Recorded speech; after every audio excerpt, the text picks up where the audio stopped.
Bienvenido a todos los hermanos. Hermana Francisca debe ser la que está acá. El pastor Marcos también. Ya, vamos a dar un repaso de lo que vimos en la clase anterior. En la última clase estuvimos viendo el significado de la visión de los 4 seres vivientes del profeta Ezequiel. De la visión del capítulo 1 había un significado general de esa visión que lo describía el verso 28. Aparecían los querubines, tenían rostro, ¿de qué tenían rostros? Rostro de buey, ¿qué más? De león, De león, de águila de águila y de hombre, y ¿qué? de hombre, de buey, águila y hombre. Algunos orígenes de Alejandría o los padres de la iglesia interpretaron esas 4 rostros como los 4 evangelios. Caminando por la plaza de Osorno, no sé si estarán en todas las catedrales católicas romanas, pero con la figura de el león aparecía Mateo, con la figura de águila aparecía Marcos, de, de buey parece que figuraba Lucas, y así Juan del hombre.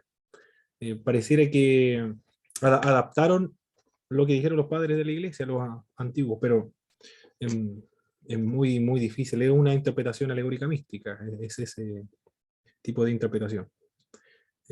Pero estaba describiendo la gloria de Dios o la majestad de Dios sobre toda la creación. Eso era el significado, símbolo de la visión del capítulo 1. El profeta Ezequiel se va a dirigir a una nación rebelde y muy obstinada. Por esa razón, él debía adoptar una actitud. La metáfora que emplea el Señor, el profeta Ezequiel, para dirigirse a esta nación es que su rostro debe ponerla como un diamante y también muy dura, como si fuese un pedernal, como diamante y pedernal. Esa es la actitud que debe tener el profeta Ezequiel para dirigirse a esta nación, que es rebelde y muy obstinada. ¿Qué más? La recepción de la palabra de Dios de parte del pueblo de Dios, por medio del profeta Ezequiel, de rechazo, jamás iba a ser la palabra de Dios popular entre las personas. Las responsabilidades que debe cumplir el profeta Ezequiel delante del pueblo de Dios es advertir tanto al malvado como al justo. No solamente debe advertir al malvado, sino que también debe advertir al justo. Y esto debe ser reiterativo, constante, permanente, sistemático, todos los días, no de pasada, sino permanentemente. Esa es la responsabilidad del atalaya. El, el profeta Ezequiel emplea varias figuras didácticas para ilustrar el sermón o el mensaje que Dios le transmitió. ¿Cuáles son estas figuras didácticas? Mi hermano Christopher mencione una figura. Cuando dibuja la ciudad de Jerusalén. Muy bien. Esa es una, hermana Belén, otra. Debía acostarse al lado izquierdo y después al lado derecho. Perfecto, el doctor Marcos. Una plancha de hierro que pone, dice, Esa es la para misma. poner sitio. Muy bien. De que nadie lo va a proteger Claro. del sitio cuando la ciudad de Jerusalén sea sitiada. Muy bien, hermana Francisca. ¿Estará conectada, hermana Francisca? Otra figura didáctica que empleaba el profeta Ezequiel. Debía palmotear también, zapatear y debía gritar. Debía comer pan inmundo igualmente. ¿Cuáles las otras? Cortarse el cabello o raparse. Una parte del cabello debía arrojarla dentro de las murallas de Jerusalén que simbolizaba este acto.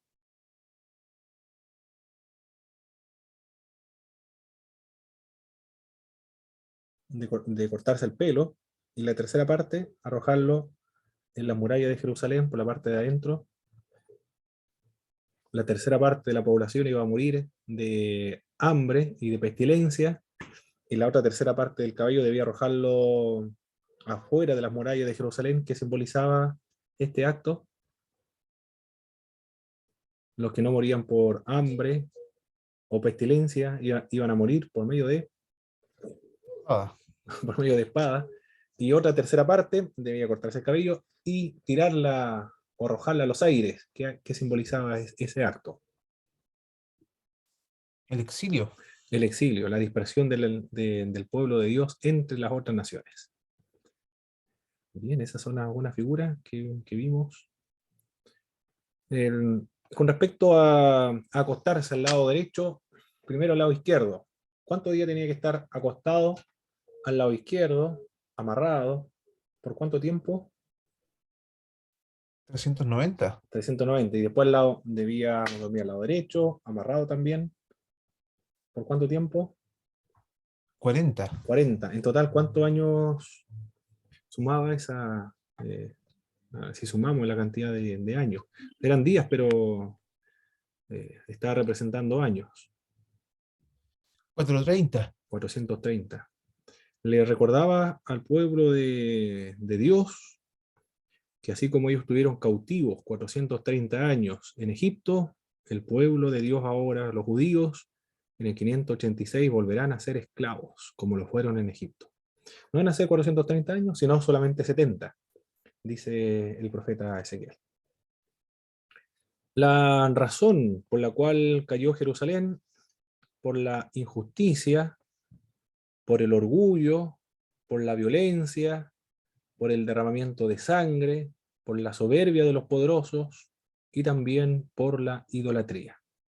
No solamente por el pecado de la idolatría, o pecados que lo podríamos clasificar como pecados religiosos, fueron pecados de toda naturaleza, pecados políticos, culturales, nacionales, religiosos, eh, injusticia social, corrompían los jueces, compraban la justicia, los jueces estaban apresurados para dejarse sobornar, se podía comprar todo con el dinero, porque adoptaron costumbres traídas del Oriente, y eso lo llevó al cautiverio. Muy bien, eso fue lo que estuvimos viendo la clase anterior, y ahora vamos a escuchar la disertación. Hoy día solamente tenemos una disertación, y esta corresponde a nuestro hermano Christopher, por favor.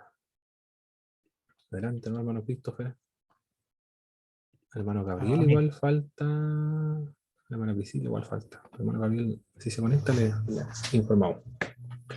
Está automático, hermano Christopher, para compartir pantalla, si va a compartir pantalla. Gracias, profe. Así nomás Ok. va a ser mi exposición. Buenas noches a todos y a todas. Mi trabajo de lectura se encuentra en el libro del autor José Luis Sicre Díaz. El título del texto que me tocó examinar se llama Los profetas de Israel y su mensaje, antología de texto. La editorial del libro corresponde a Ediciones Cristiandad, y las páginas de las cuales voy a hablar en esta tarde se encuentran desde la 24 hasta la 30. Eh, Dentro de lo que se aborda en el texto, lo dividí en dos partes. Y la primera tiene que ver con los medios de comunicación. El autor comienza dando importancia en este caso a las acciones simbólicas que encontramos dentro de los libros proféticos. Y dice lo siguiente: para transmitir su mensaje, los profetas no se limitan a la palabra. A veces la acompañan de gestos y acciones para darle más fuerza. ¿Dónde encontramos ejemplos de esto? Cuando en su oportunidad dimos lectura al libro del profeta Jeremías, encontramos varios símbolos a medida que íbamos dando lecturas a cada capítulo. Por ejemplo, el hecho de que el profeta tuvo que cargar un yugo en su cuello, es lo que nos narra el capítulo 27, verso 1 al 3 y también el verso 12. También vimos que el profeta Ezequiel utilizó varias acciones simbólicas y una de las que encontramos es en el capítulo 4, verso 1 al 3, donde comienza a dibujar una ciudad en un ladrillo. Para una mentalidad práctica, la acción simbólica parece una pérdida absurda de tiempo, energía y dinero. Se refiere esto, José Luis Sicre, a que quizás cuando el profeta escribe el libro, en este caso, quizás la utilización de símbolos sería innecesario, porque lo que ya está describiendo sin duda forma parte de la revelación bíblica, pero es importante recordar y poner énfasis, en este caso, a la acción simbólica que conlleva la profecía. Algunos dicen que podría haberse transmitido, es decir, la profecía o el mensaje, sin la necesidad del despilfarro de utilizar estas acciones. Pero José Luis Sicre nos dice que la fuerza expresiva, la capacidad de atraer la atención del oyente es mucho mayor en la acción simbólica. Es decir, para que tenga mayor peso o tenga mayor claridad, en este caso para el grupo de israelitas, en este caso, a la cual se iba la recepción de la profecía, tenía mucho mayor importancia y tenía mayor peso de que vaya acompañada de acciones simbólicas. Es lo que el autor dice, entre comillas, que las palabras que Dios le entrega al profeta y lo que iba a experimentar el pueblo en aquel tiempo era como que se iba a meter por los ojos. Y cobra mucho sentido porque cuando leemos a lo largo de los profetas que hemos examinado algunos textos, nos damos cuenta que lo que leemos realmente produce en nosotros el hecho de que abrimos nuestros ojos o que el mensaje cobra mayor preponderancia o de alguna forma nos activa, remueve nuestras conciencias, no sé, algo produce. Cuando vemos símbolos, por ejemplo, que el profeta se rape, se empieza a cortar el cabello, o por ejemplo que duerma una cantidad de días de un lado y del otro lado. Entonces cobra sentido para el lector y mucho más para el auditor en aquel tiempo de que se utilicen estas acciones simbólicas. Nos dice en este mismo punto el autor que la mayoría de los relatos sobre acciones simbólicas podemos encontrar, y aquí el autor del libro cita a otro teólogo, a George Führer.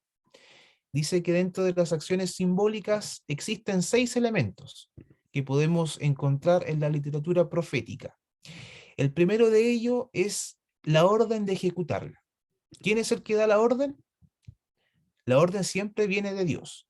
Por eso el profeta siempre cuando va a iniciar, en este caso su relato, va a decir, entre comillas, lo siguiente: así dice el Señor.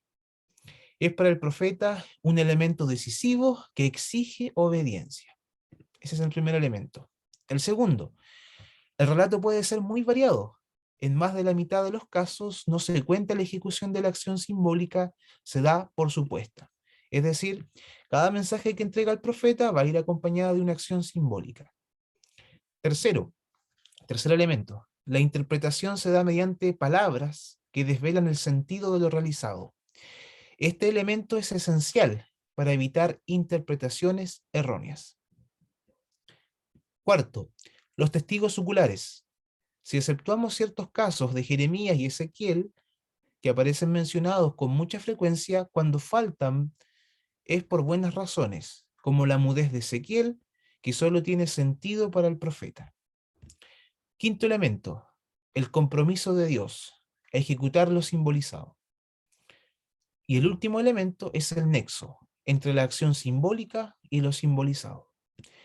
Dice el autor que no siempre se dan los elementos, o no se dan todos, pero más de alguno puede estar presente. No es secundario, lo importante es conocer algunos ejemplos concretos. Y de acuerdo a las lecturas que hemos tenido, nos hemos percatado de que existen estos elementos dentro de las acciones simbólicas. El segundo punto que aborda las páginas que di lectura. Para completar estas ideas sobre las acciones simbólicas, nos fijaremos en dos cuestiones. Hay dos cosas que que se definen en este caso por parte del autor. La primera es, cuando hablamos de acciones simbólicas, ¿estas acciones son reales o es ficción literaria? Nuevamente, José Luis Sicre cita a George Führer, y este autor dice lo siguiente: no existen motivos válidos para dudar la historicidad de los relatos, y ofrece en favor de ellos los siguientes argumentos. El mandato divino es tan serio que supone que el profeta lo cumplirá. Es decir, el mandato que Dios le entrega al profeta es tan severo, es tan real, que el profeta no le queda otra opción que cumplir o transmitir finalmente el mensaje que Dios le entrega. Segundo elemento, o segundo argumento, el hecho de que los espectadores exijan a Ezequiel una interpretación de sus acciones demuestra que éstas son reales. Es decir, no son parte de la ficción literaria. Tercero, los relatos ofrecen pormenores de la vida diaria. Siempre cuando leemos textos nos damos cuenta cuál es el estado o qué es lo que está haciendo en este caso el pueblo de Israel, ya sea del norte o del sur. Nos damos cuenta de los pecados que están cometiendo y de los reproches que Dios también le hace.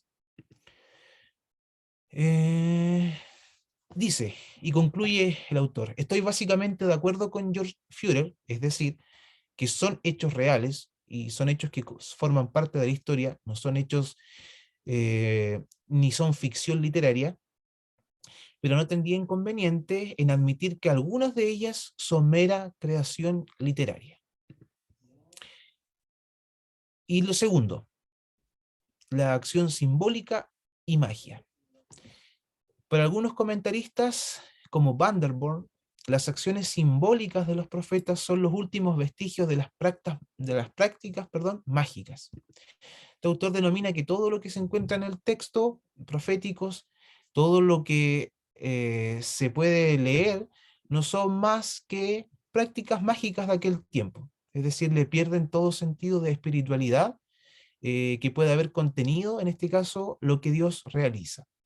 Y nuevamente sale George Führer a negar esta afirmación por los siguientes motivos. Primero, el origen de la acción simbólica es una orden de Dios, y no el deseo del profeta ni la voluntad de otros hombres.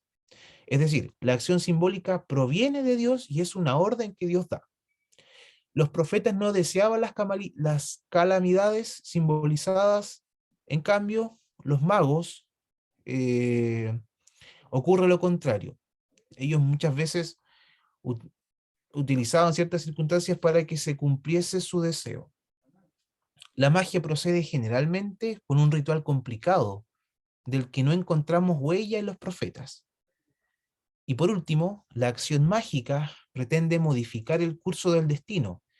La acción simbólica, por el contrario, revela los planes de Dios. No intenta modificarlos, sino que el hombre se someta a ellos. Si existe magia, de alguna forma quiere alterar algún suceso de parte de la historia. Pero como no hay argumentos congruentes para determinar que en los libros proféticos o los profetas mayores exista algún tipo de magia, se descarta totalmente esa idea. La evaluación crítica del contenido. Vamos con los puntos fuertes del texto. Me parece que el texto es entretenido de leer, en primer lugar, es bien didáctico, no es un texto difícil de entender, desarrolla muy bien y argumenta también muy bien sus puntos de vista, también citando las escrituras. Es un texto diferente a los que hemos leído, por lo que pude averiguar, el autor, José Luis Sicre, es un jesuita, si no me equivoco. Defiende bien su postura, una postura tradicional.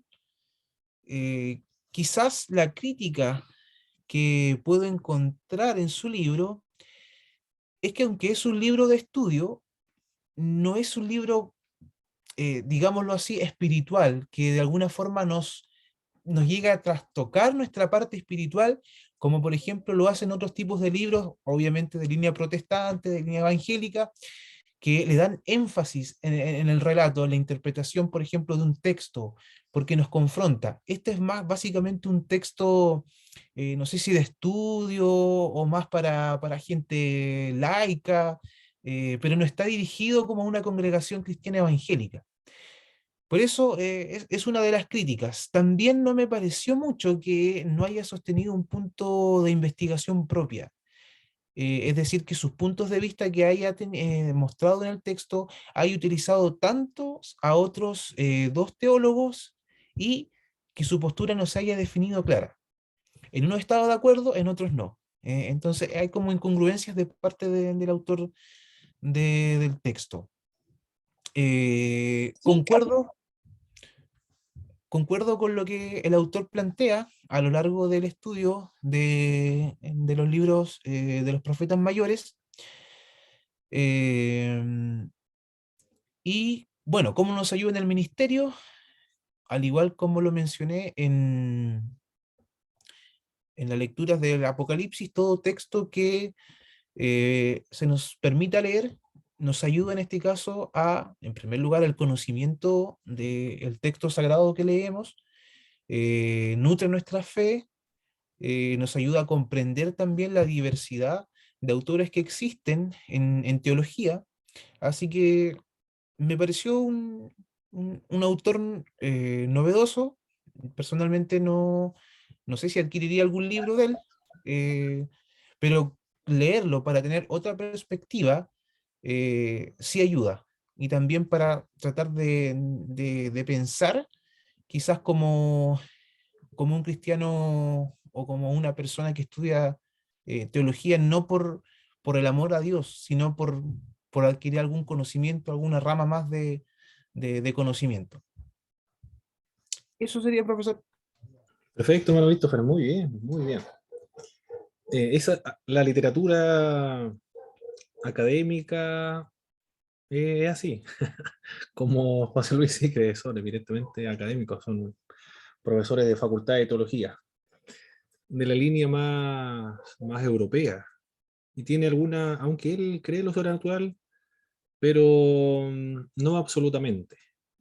Como ha estudiado en Europa, en España, principalmente, eh, se ha dejado influenciar por la teología liberal igualmente. Cuando uno lee, sin embargo, a autores que son de los Estados Unidos, conservadores, ya inmediatamente uno nota. Ahí logró usted ver la diferencia entre los liberales y los conservadores, que tienen más influencias liberales, con los más conservadores. Los conservadores siempre le van a dar más énfasis a la parte de la aplicación espiritual y sacar lecciones espirituales y aplicaciones prácticas para la vida y de la iglesia. No solamente un academicismo estéril. Cuando me gradué en ISUM, tuvimos que leer un pequeño folleto que teníamos que, era una promesa, especie de juramento, no me acuerdo si es juramento o promesa, todos los que nos graduábamos. Y, y en una parte decía que nos comprometíamos con Cristo, con la fe, conservar la fe, y, y no caer en el academicismo estéril, recuerdo esa frase, academicismo estéril. Estos autores o estos textos son académicos, pero estériles espiritualmente, no producen esa impresión, ese impacto espiritual que nos lleva a reflexionar en nuestro espíritu. Muy bien, muy bien. Vamos a hacer la presentación entonces ahora de la clase número 15, corresponde hoy. Clase número 15, acá está, clase 15.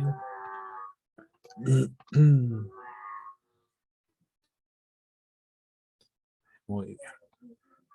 Todo entonces vamos a ver, analizar, o continuemos analizando el profeta Ezequiel. Estamos en el profeta Ezequiel, en el capítulo 9.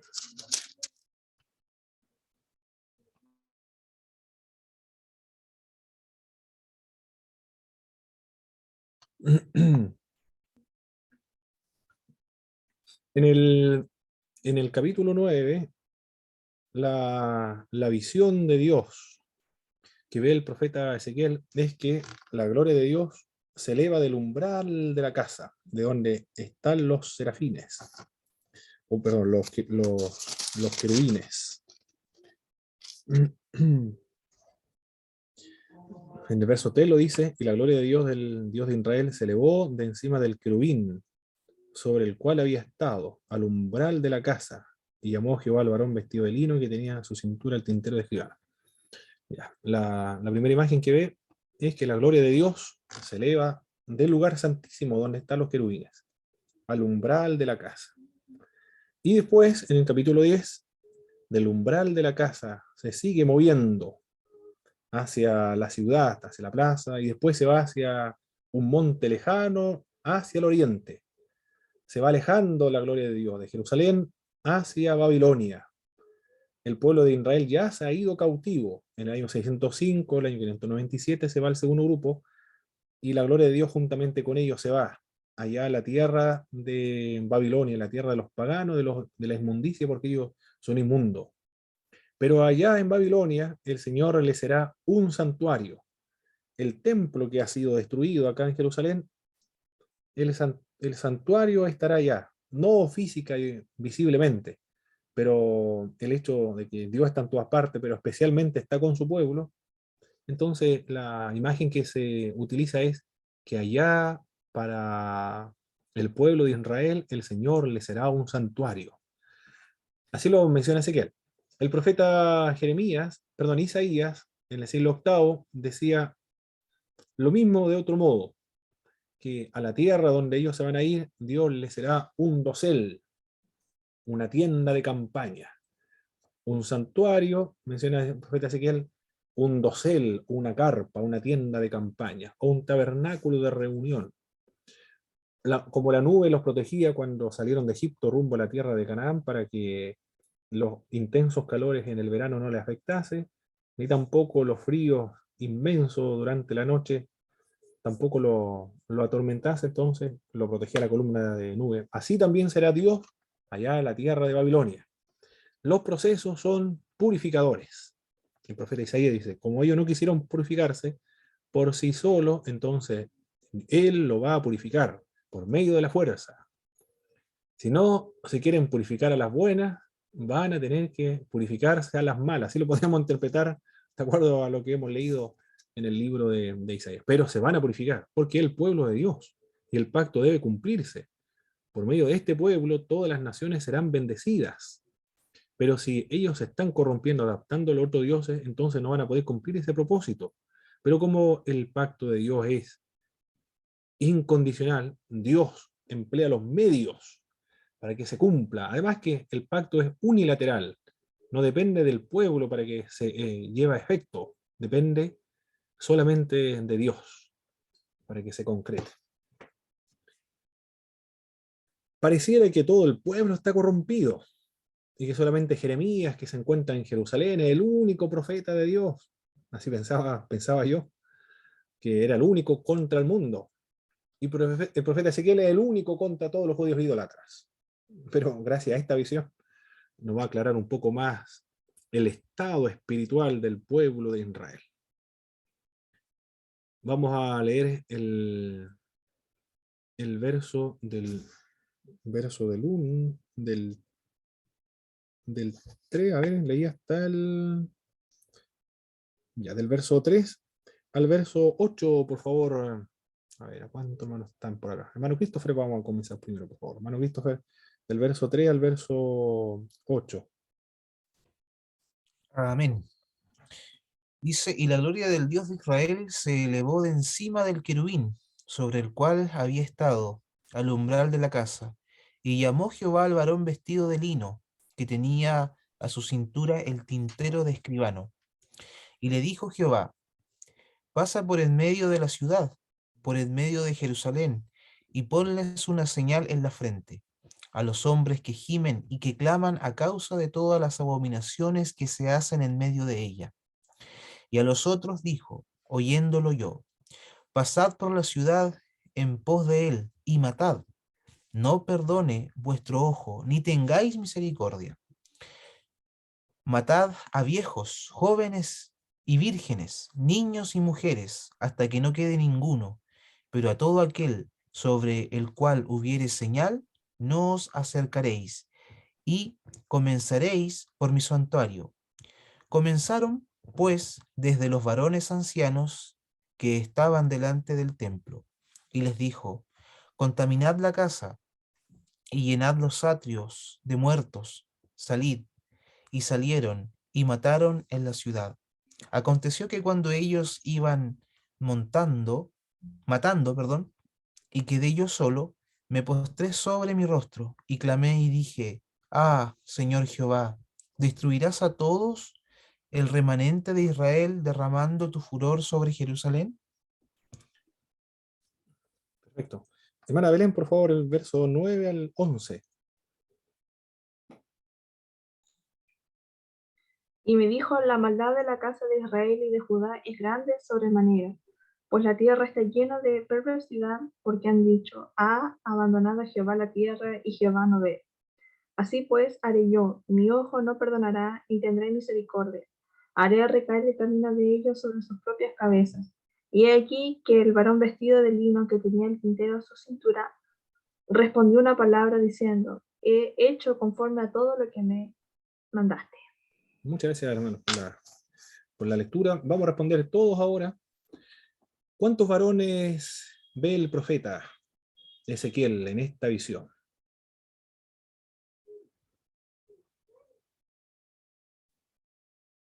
O ángeles también. Varones o ángeles. 6 varones. Perfecto. 6 varones, ¿eh? ¿Por qué verá solamente 6? ¿Por qué no verá 7? ¿O 12? ¿O 144.000? ¿Cuál es la otra cifra? 1.260. ¿O 3? ¿O uno solo? La razón por la cual ves solamente 6 varones es esta cifra. Es una cifra que da esperanza al pueblo de Israel. Cuando digo pueblo de Israel, en el sentido teológico ahora, en el sentido religioso, espiritual, no en el sentido político o étnico, porque Israel ya no existe. Existen los judíos. Pero como los judíos es el pueblo de Dios, por eso se le aplica el término Israel. Eso significa Israel, pueblo de Dios. Por lo tanto, esta cifra de solamente 6 varones indica que no van a ser completamente o totalmente aniquilados, sino que hay una esperanza de que sean preservados un remanente dentro de este pueblo que va a ser castigado. Eso es por lo menos un símbolo muy, muy esperanzador, porque si hubiesen sido 7 ángeles, eso simbolizaría que no quedaría ninguno vivo dentro del pueblo de Dios para cumplir el propósito de Dios, de que viniera por medio de este pueblo el Redentor del mundo, Jesucristo. Por eso se menciona a 6 varones solamente.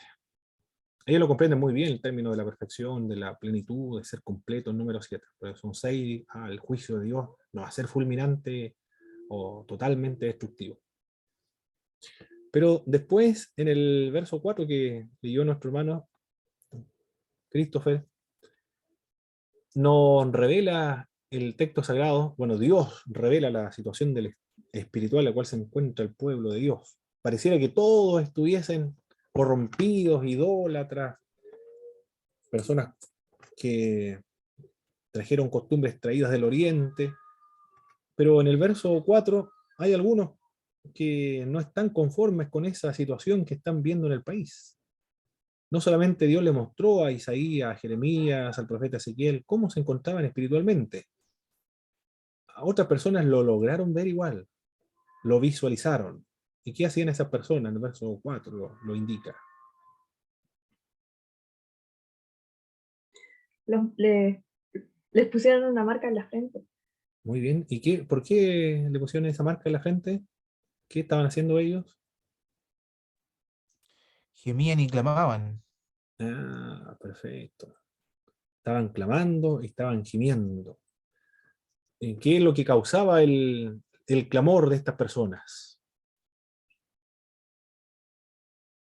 A causa del pecado, abominación, dice la versión de acá. Muy bien, que existía o que ellos veían el pueblo de Israel. ¿Ah? Se puede ver entonces, es evidente el pecado del pueblo de Israel, a todas luces. No es necesario que Dios se lo revelara. Era algo evidente. Estas personas, sin que Dios les revelara por medio de visión o por medio de sueños o una voz interior, ellos ya sabían que el pueblo de Israel no cumplía los mandatos de Dios. Recién acá en el verso 4, en el profeta Ezequiel, vemos que no todos estaban corrompidos. Había un grupo de personas que oraban para, para que el Señor eh, viera la injusticia, la corrupción que existía en el pueblo de Dios. Ellos estaban clamando y estaban gimiendo. Y el Señor escuchó, ¿eh? Y se lo muestra al profeta Ezequiel. Estas oraciones y estos gemidos son escuchados de parte de Dios. No son en vano las oraciones de los creyentes, como estamos viendo aquí. Todas llegan a la presencia de Dios. Y ellos estaban clamando por justicia, de que Dios viera la maldad del pueblo y actuara conforme a ella. ¿En qué consiste la misión de los otros varones? Uno comienza a marcar a aquellos que estaban gimiendo y clamando. La marca, ¿qué marca puede ser que recibió el pueblo o sea, las personas que estaban clamando y gimiendo? No tenemos idea cómo fue la marca. Solamente dice que fueran marcados, pero ¿qué marca? Una cruz, o qué más, un Aleph. Eh, ¿A qué se refiere un Aleph? La primera letra hebrea, no sabemos a qué se refiere. Ah, me está llamando hermano Jaime, parece que no le envié. Permiso, hermano, hermano Jaime. Ah, perfecto, ya le envío el link de inmediato. Pensé que se lo había enviado hermano Jaime. Se lo envío de inmediato. Voy a enviarle el link a un hermano. Me esperan un momento, mis hermanos. Esto se puede pausar, parece. Pausa.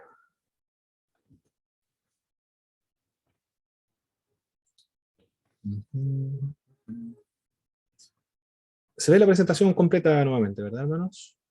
Perfecto. Vamos entonces. ¿En qué consiste la misión? Ah, estamos viendo de la señal. ¿Qué señal le puso en su frente? No sabemos qué tipo de señal. Si fue una cruz, alguna letra. No sé si a ustedes habrán escuchado alguna predicación o leído por ahí en alguna parte de en qué consistió esa señal que le puso este ángel a estas personas que clamaban y gemían por causa del pecado del pueblo de Israel. ¿Alguien ha escuchado, no, en alguna predicación o leído algo por ahí? En mi caso no, Ah, muy bien. pero sí tiene algo de relación con lo que dice Apocalipsis.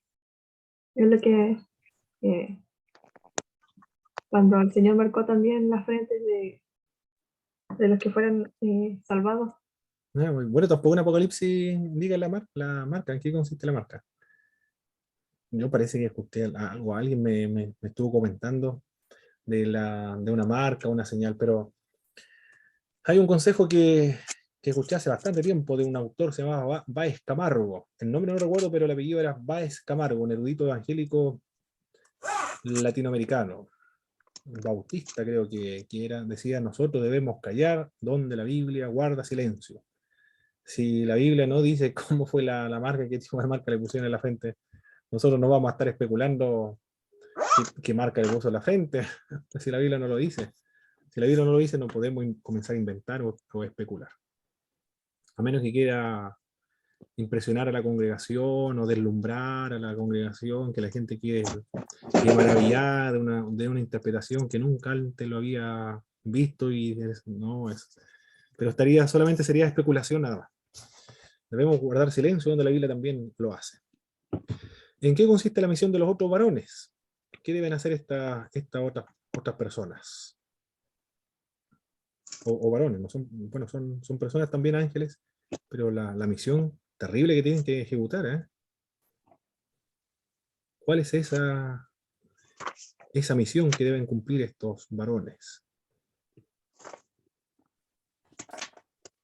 Matar. Tenían que matar. ¿A quiénes tenían que matar?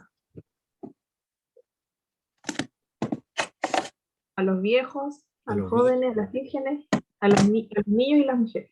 Oh, a todos, impresionante.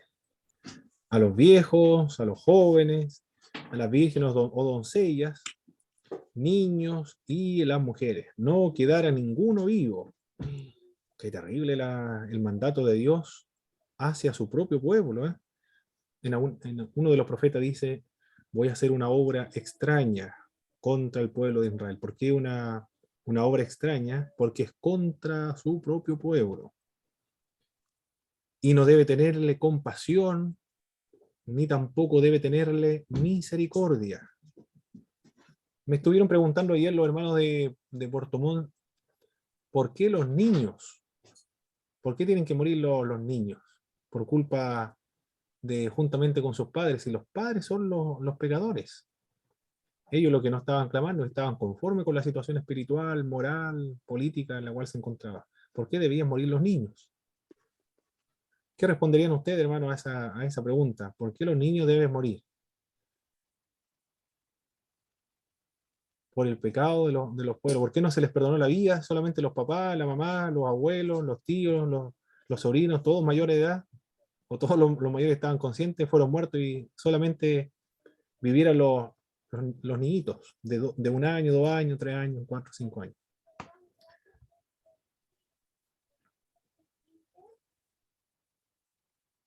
Hermano Jaime, ¿cuál podría ser la respuesta a esa pregunta?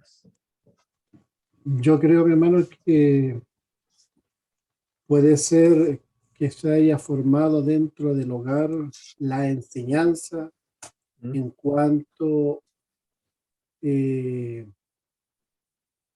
bueno, ordenando un poco la idea, es la enseñanza que le dan los padres a los hijos y eso quedó palmado en los hijos y eso podría ser un grave peligro para posterior. Me imagino que Ah, ok. puede ser. Fue como un castigo anticipado, antes de que ellos Correcto. comiencen a pecar, conscientemente ya se les castiga. Buena teoría, muy bien. Si eran los padres idólatras, puede que los hijos hayan observado la idolatría de los padres y ellos lo hayan asimilado en su conocimiento. Ah, perfecto.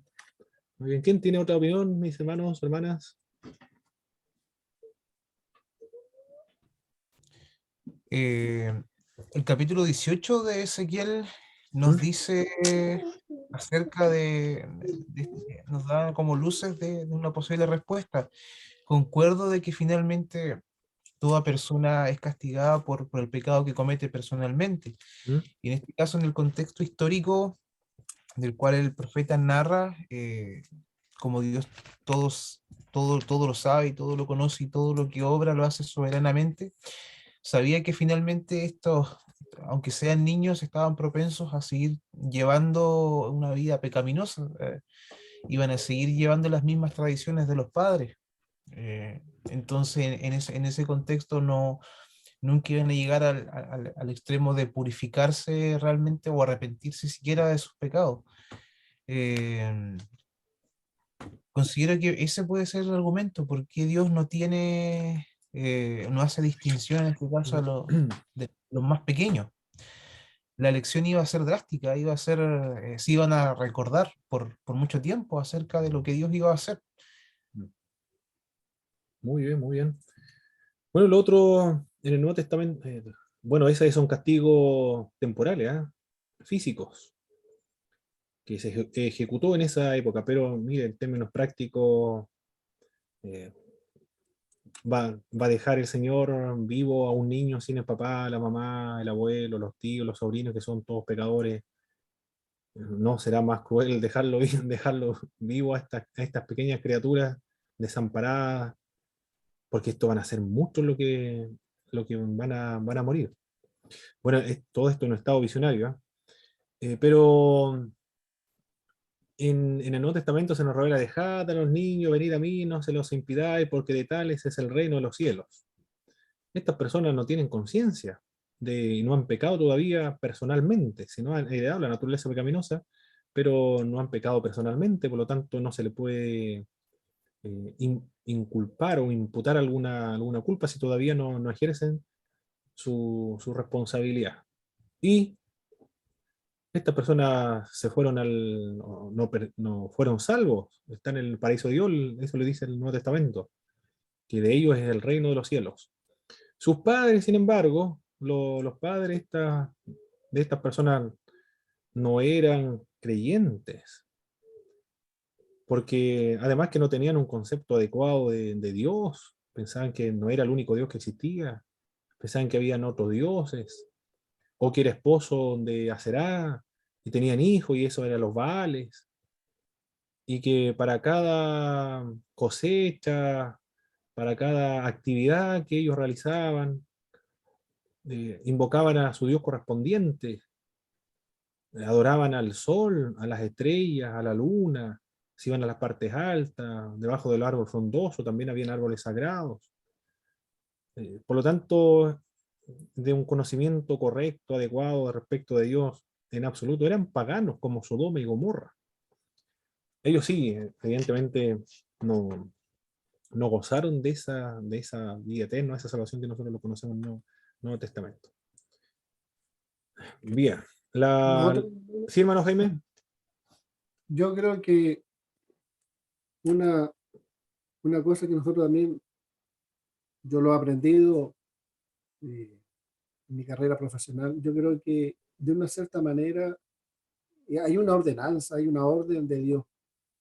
Yo creo que lo que está ordenando Dios, en este caso como un ser supremo, yo creo que no deberíamos cuestionar cuando Dios ordena, a pesar de que a lo mejor nosotros no entendamos, pero estamos ante la soberanía de Dios, la sabiduría, el conocimiento, el eterno.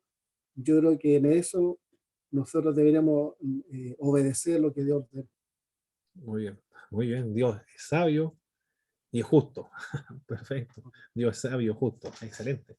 Todo lo que hace, lo hace con sabiduría y con justicia. Excelente, hermano Jaime. La razón por la cual vino el castigo. En el verso 9 menciona la razón. Mi pastor Marcos, mi igual, por favor. En el verso 9, la razón por la cual vino el castigo sobre el pueblo de Dios.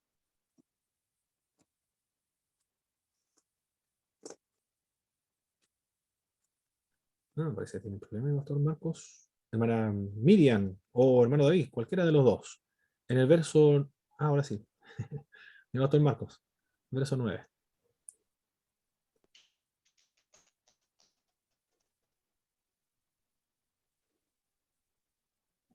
Nada, tiene problemas con el audio, me parece mucho, ¿eh?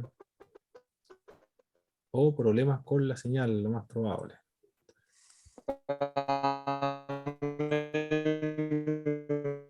Sí.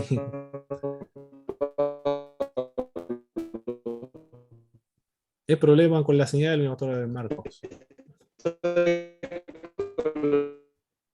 Muy bien, vamos a darle a la hermana Miriam entonces, por favor, o hermano David. Cualquiera de los dos.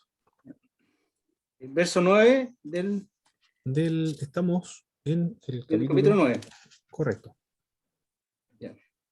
Y me dijo: la maldad de la casa de Israel y de Judá es grande sobremanera, pues la tierra está llena de sangre y la ciudad está llena de perversidad, porque han dicho: ha abandonado Jehová la tierra y Jehová no ve. No, muy bien. ¿Cuál es la razón por la cual viene el castigo de Dios sobre el pueblo de Israel?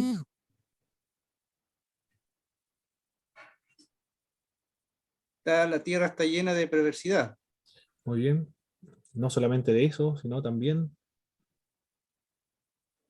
Han abandonado a Jehová.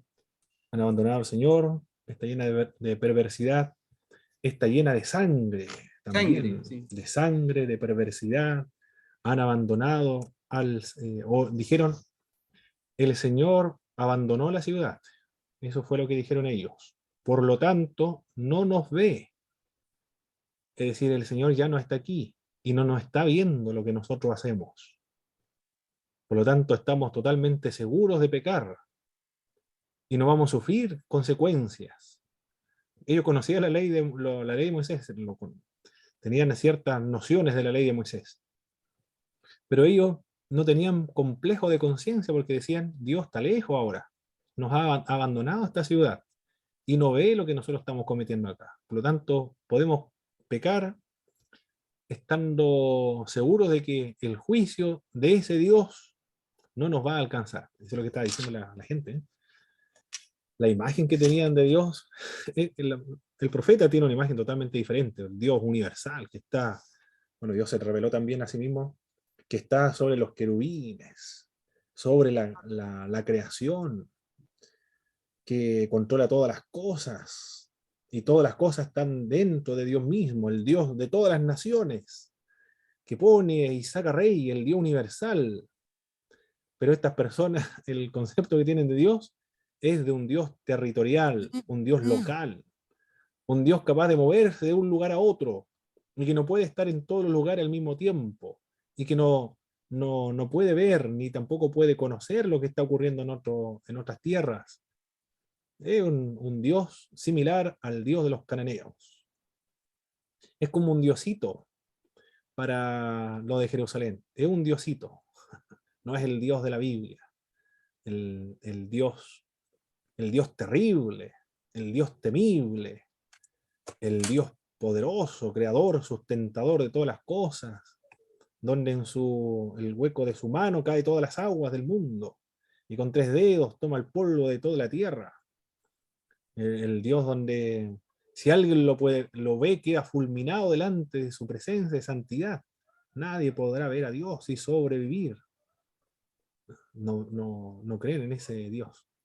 Había un predicador en Santiago, no sé, alguien si lo habrá escuchado de él, que decía gloria a Dios, gloria al pulento. El gloria a Dios para siempre lo había escuchado, ¿no? En Santiago se ponía a predicar todo el día con la Biblia, saltaba de un lado a otro. Decía gloria a Dios para siempre, gloria al Eterno, gloria al Altísimo, gloria al terrible, gloria al temible, gloria al pulento, decía también. Ese tenía una imagen de Dios extraordinaria, tenía el Dios universal, que ponía que no había nada imposible. Pero estas personas decían, Dios nos abandonó y no ve nada de lo que estamos haciendo acá. Por lo tanto, podían comer y beber, total, mañana iban a morir.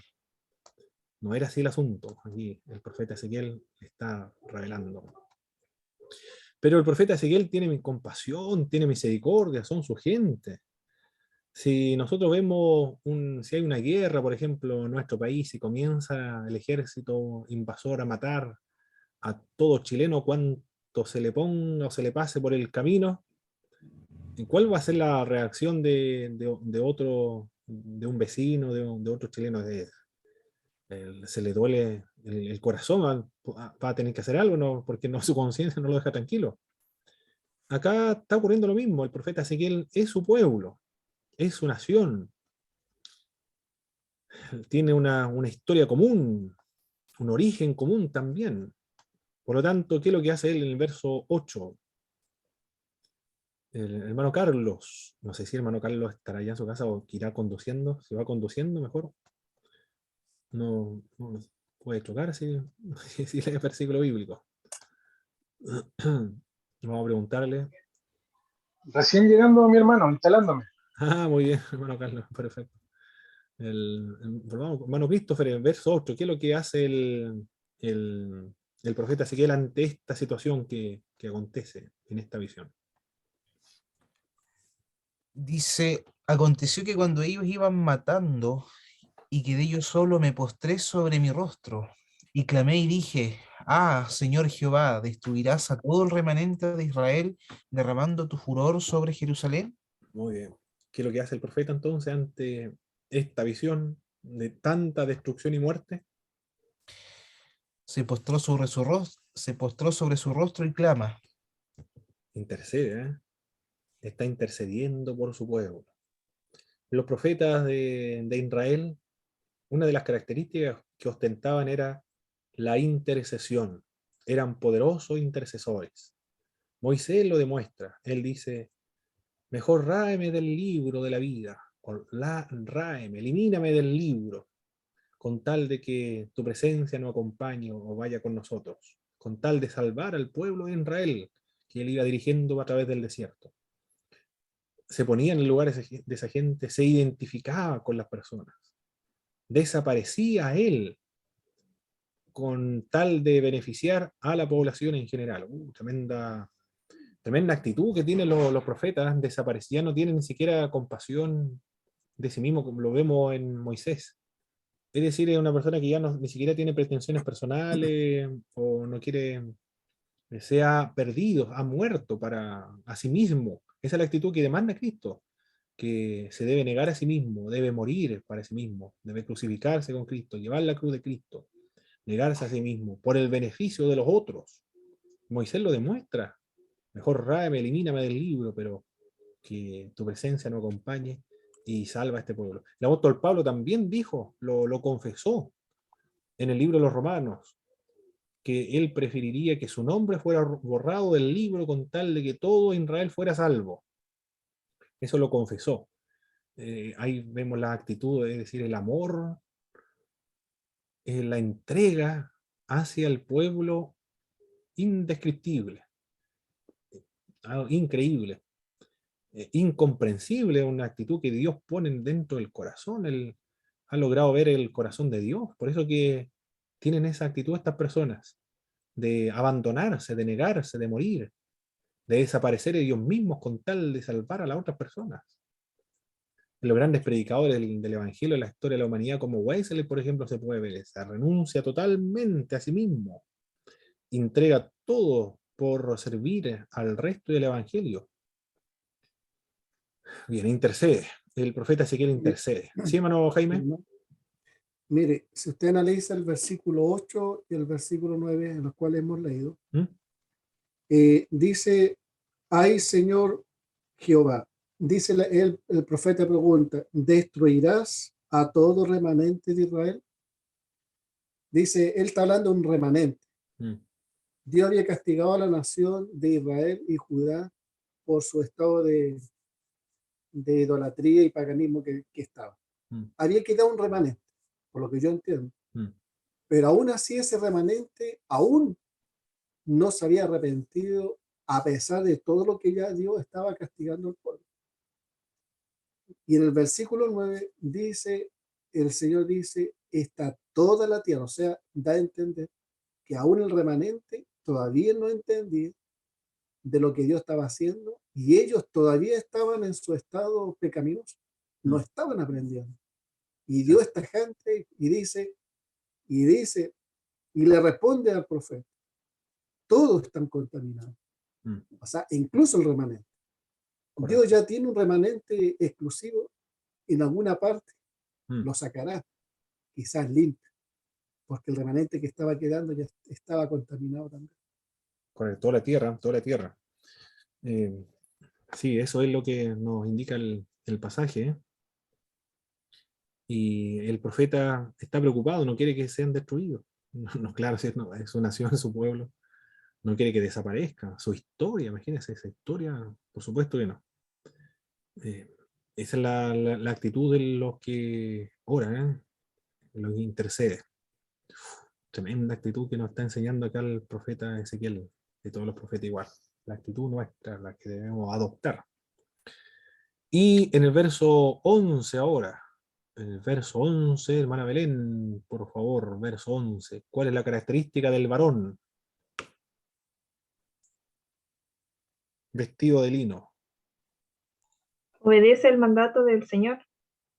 Muy bien. De obediente, ¿eh? Ha hecho todo, nos dice el texto bíblico, no ha hecho todo conforme a todo lo que le mandó. Obediente. Los varones o estos ángeles cumplen fielmente todo lo que Dios le había ordenado. Uno, el sellar, y otro, acabar y matar a todos. Esto lo pueden cumplir muy bien, cumplen muy bien la tarea, las órdenes de Dios. Sin embargo, el pueblo de Dios no cumple bien las tareas que les son encomendadas. Porque anteriormente, el año 1240, cuando ellos van llegando, salen de Egipto, llega a la tierra de Canaán, más o menos, algunos dicen 1260, más o menos comienza la invasión sobre los cananeos, y Dios le dice que exterminen a todos, jóvenes, adultos, niños, hasta los animales, que ninguno quede vivo, porque deben exterminarse totalmente los cananeos. Y ellos dejan vivos a algunos, y hacen pacto y forman alianzas políticas con las otras naciones. Se casan también entre ellos mismos, son incorporados algunos dentro del pueblo de Dios. Y ellos fueron los que contaminaron al pueblo, y finalmente, ahora en el 586, están sufriendo las consecuencias de lo que hicieron sus antepasados. En cambio, estos hombres, estos varones que nos menciona la Sagrada Escritura, cumplen fielmente todo lo que Dios le ha indicado. Diferente la actitud de uno y los otros. En el capítulo 10, la gloria de Dios, primero dice del umbral, ahora se va moviendo al oriente. Primero a la plaza de la ciudad, y después se sigue moviendo hacia el oriente. La visión de los hombres que maquinan perversidad. En el capítulo 11 lo encontramos ahora, del verso 1 al verso 13. Estos hombres que maquinan iniquidad, los que maquinan iniquidad son Hazanías, que es hijo de Asur, y Elatías, hijo de Benaía, son los principales del pueblo. En el verso 1 lo indica. Ellos prometen al pueblo que la destrucción no será pronto. Por tanto, pueden edificar casas. La ciudad de Jerusalén será como una olla que protege a la carne del fuego. Eso dice el verso 2. Se consideraba entonces, Jerusalén la consideraban como una olla protectora. Y dentro de esta olla protectora se encuentran toda la población, todos los ciudadanos de Jerusalén. Y ellos decían, no será pronto la destrucción de la cual nos están comentando. Protege entonces la carne del fuego. Nuevamente el profeta describe el pecado del pueblo. En el verso 7 dice que el pueblo son criminales. Y como ellos son derramadores de sangre, Dios lo va a castigar del mismo modo, o le va a pagar con la misma moneda. También se va a derramar sangre de los asesinos. Pues han aumentado los muertos en Jerusalén. En el verso 7. Recuerdo un sacerdote ortodoxo de la iglesia de Ucrania que estaban sepultando a los difuntos. Habían quemado la iglesia porque le cayó un misil a la iglesia importante, puede formar una capilla rápido. Y lo entrevistaron, estaban celebrando la Pascua, porque ellos lo celebran una semana después de Occidente, porque ellos se manejan por otro calendario, el alejandrino, creo que nosotros el gregoriano, ¿no? Manejan otro calendario del Occidente, por eso la Pascua una semana después. Y aprovechó dar el mensaje del predicador ortodoxo. Dijo, le preguntaron, ¿qué le diría usted a los rusos? Él dijo que deben amar los unos a los otros, amar al prójimo como a sí mismo. Ese fue el primer mensaje, es que eso decía el Evangelio. Pero también decía que al que espada mata, a espada muere. Esos fueron los dos versículos bíblicos que le citó el sacerdote ruso el mensaje y le envió a los rusos. Acá el profeta dice, son criminales, han aumentado los muertos en Jerusalén, ellos son los criminales, por lo tanto se le va a pagar conforme a sus obras. No han andado tampoco en sus estatutos, no han obedecido sus decretos, han hecho conforme, esto lo dice en el verso 12, han hecho conforme a las naciones que le rodean. El profeta Isaías decía, están llenas de costumbres traídas del oriente. El profeta Ezequiel dice, atrajeron, o están llenas también, o hacen conforme a las costumbres de las otras naciones que le rodean. Y en los capítulos anteriores mencionaba la idolatría de las otras naciones. A una diosa Astarte o a Será adoraban. También la otra visión de que en las paredes había una cantidad extraordinaria de figuras, que eran la misma figura que empleaban los egipcios con respecto a sus dioses.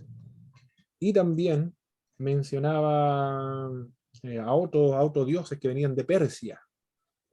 Habían dioses fenicios, dioses egipcios, dioses de Persia, que adoraban los israelitas. Pero en esa sección menciona estos tipos de dioses. Los de Canaán, también los de Babilonia y de otras naciones, adoptaron todos los dioses de las otras naciones. Por otra parte, el profeta vuelve nuevamente en el verso 13. Estamos en el capítulo, acá, estamos en el capítulo 11. En el capítulo 11, verso 13. Por favor. Aquí vamos a leer. Hermano Carlos, por favor. El verso 13 del capítulo 11.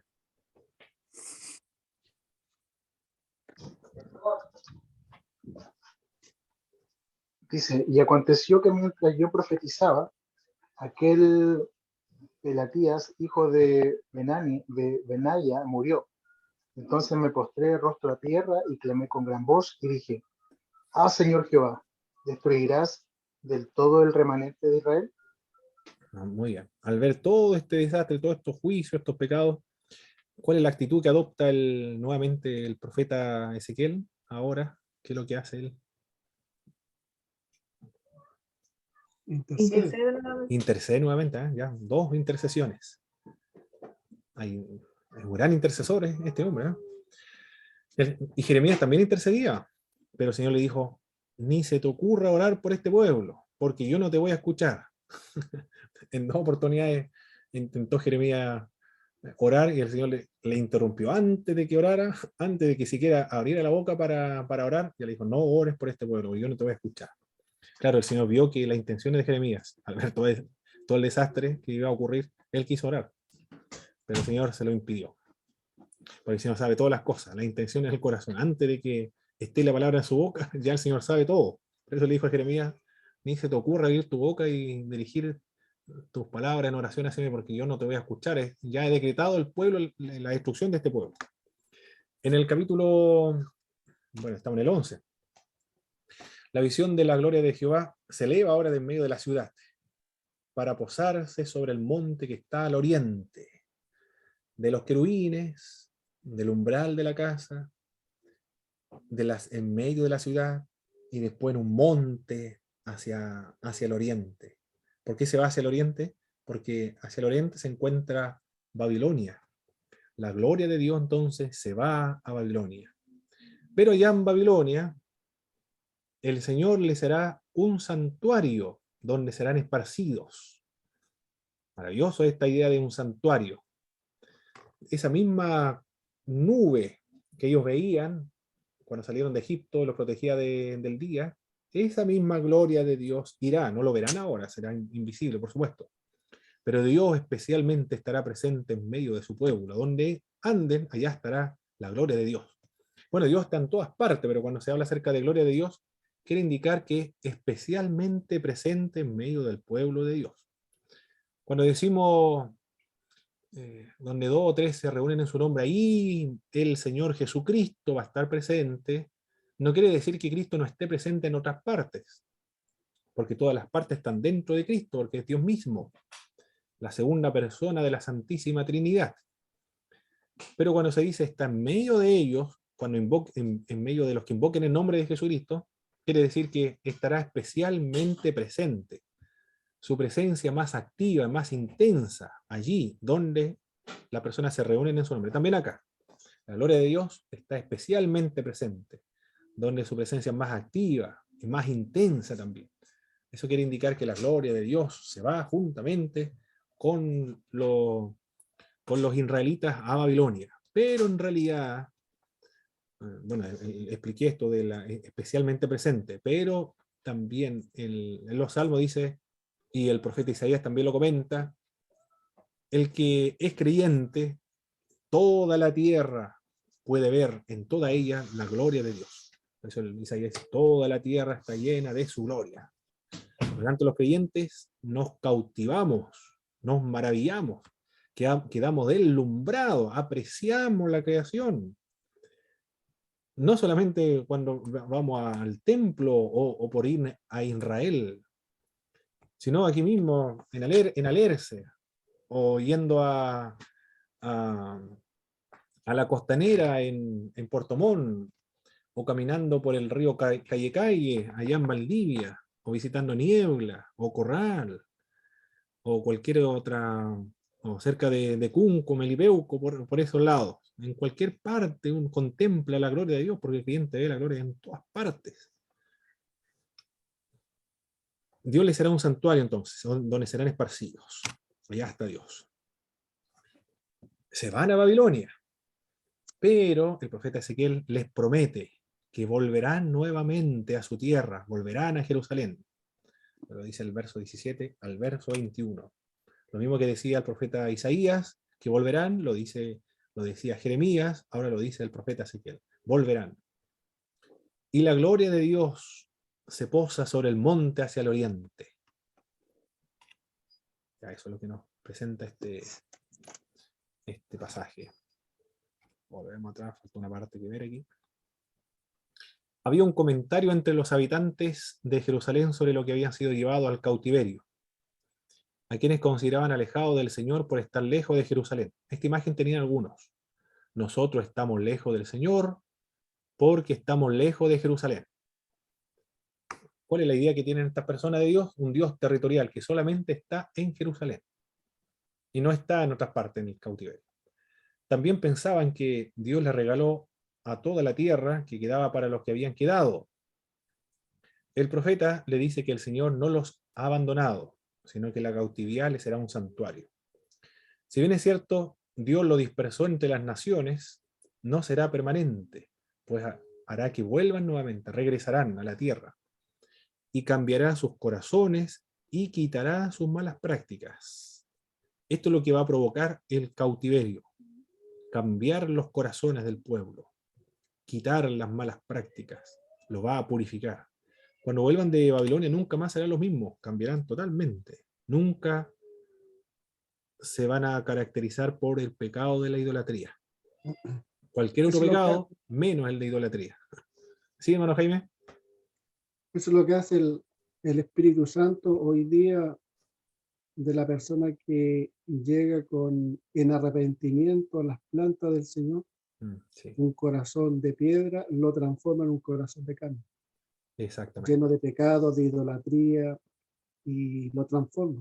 Un Dios lejano ahora es un Dios cercano. Oh, claro que sí. Las primeras experiencias, los primeros encuentros, estremecedores, estremecedores. Bueno, no todas las conversiones son iguales, no todas las experiencias espirituales son iguales, pero las primeras experiencias con Dios son realmente estremecedoras. Se remueve la carne. Un salmista dice, tengo sed de Dios, en mi alma te anhela, mi carne, todo mi ser te anhela. Ese hombre sí que está necesitado de Dios. Todo mi ser busca tu nombre. Son estremecedoras las experiencias con el Señor, realmente. Las señales del profeta Ezequiel. Vuelve a emplear más señales. Ahora se viste y actúa como si fuera un cautivo. Y las personas observan al profeta Ezequiel. ¿Por qué está actuando de este modo otra vez tan extraño? Por eso el Dios le dijo, la gente te va a ver y va a ir a escucharte como quien va a escuchar a un cantor de amores que canta muy bien. Y ahora nuevamente comienza su espectáculo. Bueno, nosotros lo miramos como un espectáculo, pero para los orientales no es tanto espectáculo, porque es lo que esperan de una persona que transmite el mensaje de los dioses. Pero igual causaba curiosidad artística en el profeta Ezequiel. Ahora se viste y actúa como si fuese un cautivo. Pero es obvio, la gente lo mira, ¿por qué actúa tan extraño esta persona? Bueno, un cautivo ahí aprovecha de decirle, así serán llevados al cautiverio babilónico. Todo esto él lo predica o lo profetiza estando ya en Babilonia. Y también tiene que comer su pan con temblor y con temor. Los que han sufrido grandes crisis, grandes problemas, angustia o preocupaciones, cuando llega el momento de comerse un pan o almorzar, no le entra provecho por la angustia que tienen en el alma. Asimismo, él debe comer su pan con temor y temblor. Le preguntan, ¿y por qué estás tan angustiado? ¿Por qué te vistes y actúas como si fuese un cautivo? Bueno, esto es lo que va a ocurrirle a los judíos que se encuentran en Jerusalén. Comerán su pan con angustia, no entrará provecho. Será amarga la comida.